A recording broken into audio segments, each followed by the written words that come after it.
आइए आगामी बोर्ड परीक्षाओं की श्रृंखला में हम लोग आगे की तरफ बढ़ते हुए चलते हैं नेक्स्ट टॉपिक्स पे।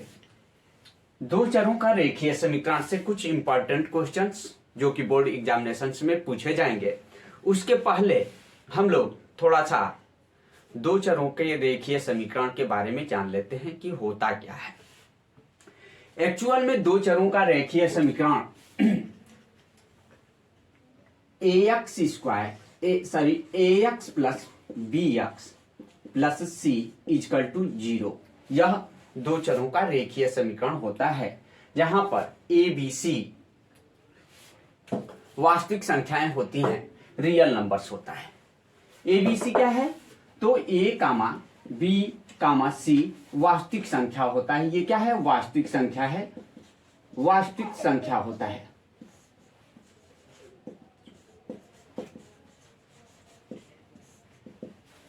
ABC is a belonging to R, यह वास्तविक संख्या है। यदि दो चरों का रेखीय समीकरण हम लोग यहां पे पढ़े रहे हैं तो यहां पे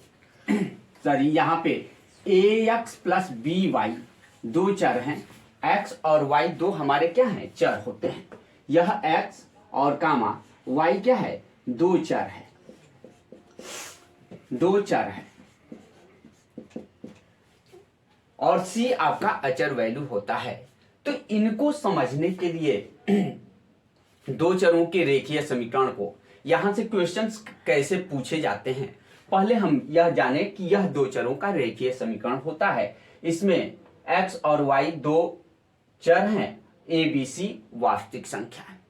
मान लेते हैं कि माना दो चरों का दो रेखीय समीकरण दिया गया है और यहीं से चूंकि क्वेश्चंस आपसे यहीं से पूछे जाते हैं तो हम मान लेते हैं कि माना दो चरों का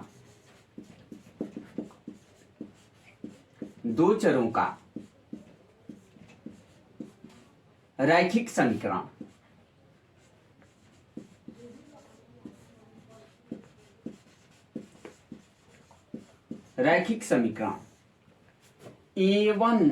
a1 x plus b1 y plus c1 equal to 0 और a2 x plus b2 y plus c2 equal to 0 दिया गया है। यह दो चरों का रेखीय समीकरण दो ठो हमने मान लिया।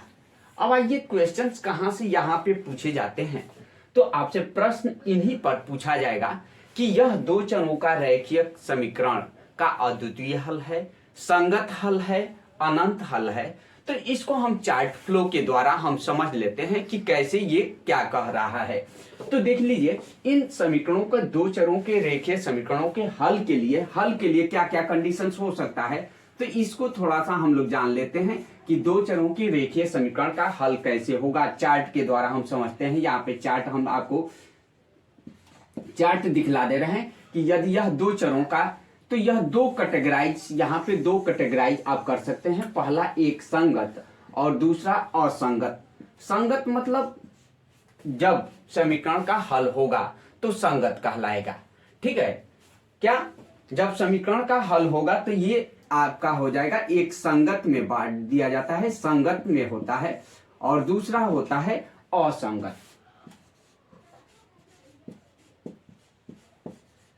दूसरा क्या है? असंगत है। ध्यान दीजिए संगत को पुनः दो भागों में बांटते हैं। इसको हम पुनः दो भागों में बांट देते हैं। संगत हल दो चरों के लिए संगत हल कब होगा और असंगत हल कब होता है। असंगत हल इस कंडीशंस में यदि इनके कोफिशिएंट को हम क्या देख लें कि यह आपका दे दिया जाए a1 बटा में a2 इक्वल टू b1 बटा में b2 is not equal to c1 बटा में c2 is not equal to क्या हो गया? नॉट इक्वल टू c1 बटा में c2। तो यह असंगत या समीकरण का कोई हल नहीं होता है। यहां पे समीकरण का क्या? कोई हल नहीं। इसको असंगत या कोई हल नहीं कह सकते हैं। क्या? कोई हल नहीं है, हल नहीं।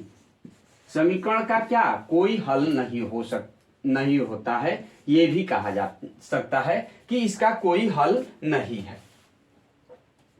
अब आइए इसमें संगत में इसके हल होते हैं। अब देखिए दो कंडीशंस, एक अनंत हल होगा और एक अद्वितीय हल होता है। तो उस कंडीशंस के लिए ये क्या होता है कि a1 बटा में a2 is not equal to b1 बटा में b2 केवल हो तो समीकरण क्या क्या अद्वितीय हल होता है। अद्वितीय क्या होता है, हल होता है, अद्वितीय हल होता है। और यदि इसमें यह कंडीशंस आ जाए क्या, a1 बटा में a2 इजकल टू b1 बटा में b2 और इजकल टू c1 बटा में c2, तो अनंत हल होता है। कितने अनंत हल होता है। और यहां पे क्या होता है, अनंत हल, अनंत हल होता है।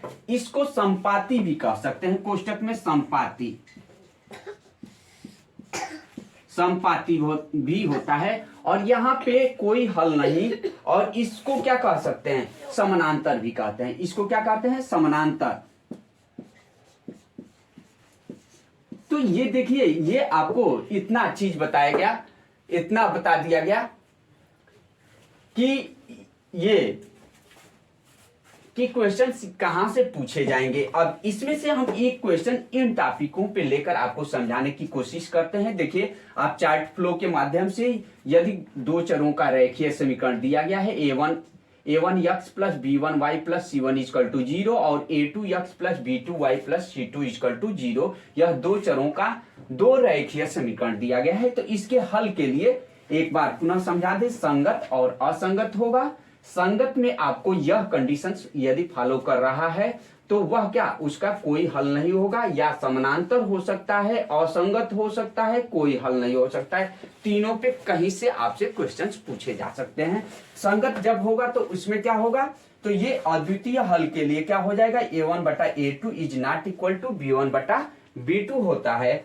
और अनंत हल के लिए क्या होता है, अनंत हल के लिए a1 बटा a2 is equal to b1 बटा b2 इजकल टू c1 बटा c2, इसे संपाती भी कहते हैं। आइए हम लोग इस पे एग्जाम्पल लेकर एक क्वेश्चन आपको समझा दें कि कहां से क्वेश्चन पूछे जाएंगे इसमें। जैसे कि एक क्वेश्चन हमारे पास है, क्वेश्चन कह रहा है कि p के किस मान के लिए, क्वेश्चन दिया गया है कि p के किस मान के लिए, प्रश्न है कि p के किस मान के लिए, किस मान के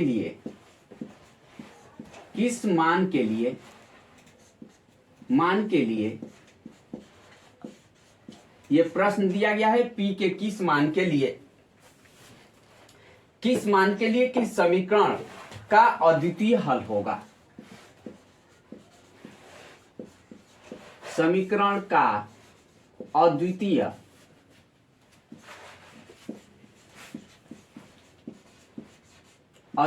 हल होगा। अब ध्यान दीजिए, यहां पे ये प्रश्न कह दिया है कि यह समीकरण भी दिया गया है। समीकरण क्या दिया गया है, तो समीकरण दिया गया है 4x plus py plus 8 equal to 0, ये एक समीकरण दिया गया है। दूसरा समीकरण दिया गया है 2x plus 2y plus 2 is equal to 0। ये दो समीकरण हमको दिए गए हैं। अब ध्यान दीजिए, p के किस मान के लिए आपको पूछा गया है कि अद्वितीय हल होगा। इसी तरह से अन्य भी कोई समीकरण आपको दे सकता है और उसमें ये कह सकता है कि इसका संगत हल होगा। तो ध्यान दीजिए, ये जो शब्द हमने आपको बताया, कभी संपाती कहेगा, कभी संगत कहेगा, कभी अद्वितीय कहेगा, कभी अनंत हल कहेगा। तो ये सारे शब्दों को आपको फ्लो चार्ट के द्वारा बताया जा चुका गया है। उसको आप अपने कॉपी पे नोट कर लीजिए, अवश्य नोट करिए और इसको रिवाइज करिए। इस क्वेश्चन को हम लोग आइए देखते हैं कि हम अद्वितीय हल के लिए हमको कंडीशन मालूम है कि अद्वितीय हल के लिए क्या होता है कि a1 बटा a2 is not equal to क्या, b1 बटा b2, b1 बटा क्या, b1 बटा b2। ये आपका होता है इतना b1 बटा b2।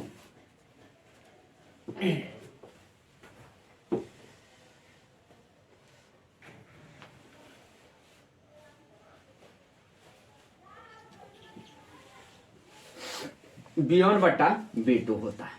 तो यहां से हम ज्ञात कर लेंगे और ये क्या हो जाएगा आपका, तो यहाँ पे A1 के जगह पे क्या है 4 है और A2 के जगह पे 2 है और नॉट इक्वल टू B1 के जगह पे क्या हो जाएगा, तो B1 के जगह पे आपका P हो जाएगा और उसके बाद से B2 के जगह पे 2 हो जाएगा।